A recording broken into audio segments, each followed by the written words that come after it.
नमस्कार दोस्तों। सनातन धर्म में हर महीने में 2 बार एकादशी का व्रत किया जाता है। एक कृष्ण पक्ष की एकादशी और दूसरी शुक्ल पक्ष की एकादशी।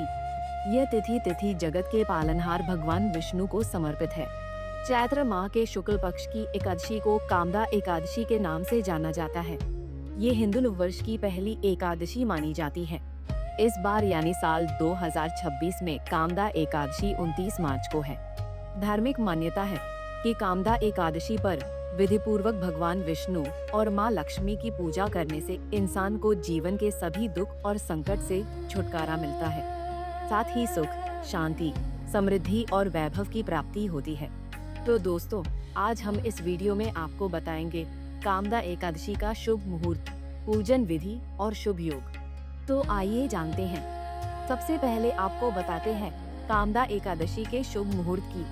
हिंदू पंचांग के अनुसार चैत्र माह के शुक्ल पक्ष की एकादशी तिथि का शुभारंभ 28 मार्च को सुबह 8:45 पर होगा। एकादशी तिथि का समापन 29 मार्च को सुबह 7:46 पर होगा।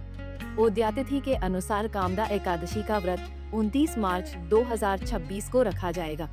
कामदा एकादशी के दिन ब्रह्म मुहूर्त का आरंभ सुबह 5:01 से सुबह 5:48 तक रहेगा। अभिजित मुहूर्त दोपहर 12:19 से दोपहर 1:08 तक रहेगा। ये दोनों ही मुहूर्त कामदा एकादशी की पूजा के लिए उत्तम है। तो चलिए आगे जानते हैं कामदा एकादशी व्रत 2026 पारण का समय। आपको बता दें, एकादशी व्रत में पारण का विशेष महत्व होता है। एकादशी का पारण द्वादशी तिथि समाप्त होने से पहले किया जाता है। अगर द्वादशी तिथि सूर्योदय से पहले समाप्त हो जाती है तो एकादशी व्रत का पारण सूर्योदय के बाद किया जाता है। कामदा एकादशी का पारण 30 मार्च 2026 को किया जाएगा। पारण के लिए उत्तम समय 30 मार्च को सुबह 6:34 से सुबह 7:09 तक रहेगा। पारण तिथि के दिन यानी 30 मार्च के दिन द्वादशी समाप्त होने का समय सुबह 7:09 रहेगा। तो चलिए आगे जानते हैं कामदा एकादशी पूजन विधि। कामदा एकादशी के दिन सुबह उठकर देवी देवता का ध्यान करें। इसके बाद स्नान कर पीले वस्त्र धारण करें। अब चौकी पर साफ कपड़ा श्रीहरि और मां लक्ष्मी की मूर्ति विराजमान करें। इसके बाद भगवान को हल्दी, अक्षत, चंदन, फूल आदि चढ़ा दें। अब घी का दीपक जलाकर आरती करें।